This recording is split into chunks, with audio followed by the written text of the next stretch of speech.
Tá, agora a minha teoria da conspiração junto com essa coisa que tu falou ali. Eu tinha falado pra ti que eu tenho uma teoria da Não, conspiração não, sobre sim, sim, sim, moral sim, e, sim, e sim. ética. E aí eu queria que tu falasse sobre isso. Na minha concepção, a ética e a moral foram criadas há muito tempos atrás e tudo mais para uma forma de controle onde que essas pessoas que criaram, essas pessoas que dominam isso, elas não usam dessa artimanha, enriquecem sem isso e deixam a ética e a moral para os poucos. É. Existia um filósofo chamado Jean-Jacques Rousseau, que ele escreveu, acho que um dos principais livros para mim da história da filosofia, que se chama A Origem do Discurso sobre a Desigualdade entre os Homens. Ok. Ele diz nesse livro, acho que na página 58, 59 desse livro, ele fala o seguinte: quando o primeiro homem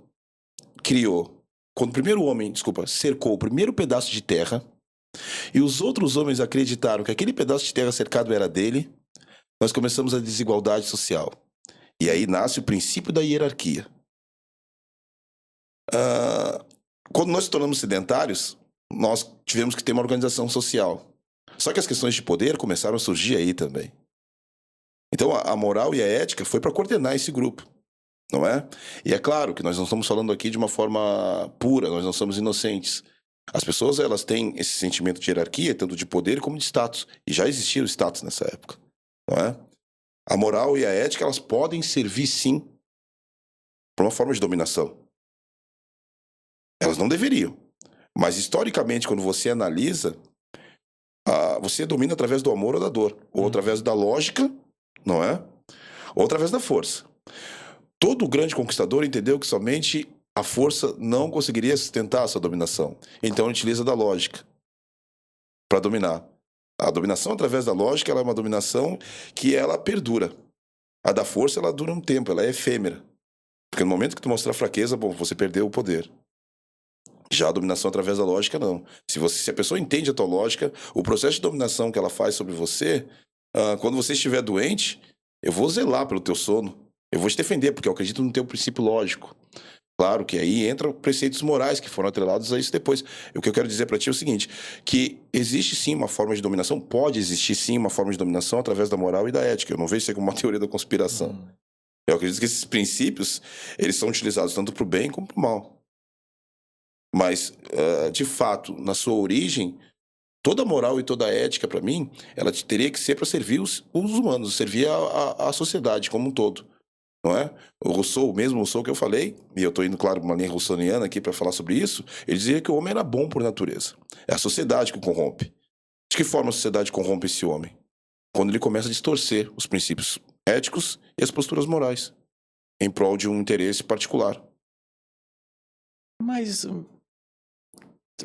tá, se o homem é corrompido pela sociedade, é isso que tu falou, né? Hum, Há um prol dele, ele fazendo parte da sociedade, não é tipo. Contraditório. É, Sim, mas assim, por exemplo, o homem é corrompido pela sociedade. Mas quando ele fala que o homem corrompe o homem, por exemplo, quando ele diz que o homem é bom por natureza, mas a sociedade civil que o corrompe, ele está dizendo que os interesses de alguns homens particulares corrompem todos os outros. Estão me entendendo? Por exemplo, cria necessidade que nós não temos. tá. E ao criar essa necessidade, cria uma dependência a alguns homens ou alguns grupos que detêm esse bem. Então, com isso, acaba corrompendo toda a sociedade. Não sei se estou me fazendo claro para Não, ti sim, nesse sim, sentido, sim. né? Por exemplo, existe um processo de dominação, e o processo de dominação ele é sempre de forma unilateral, não é? Mesmo se for um conjunto que está dominando, mas o interesse é unilateral. Não o interesse que prevê o bem-estar de todos. Então, por isso que essa filosofia russoniana, ela entra dentro desse princípio.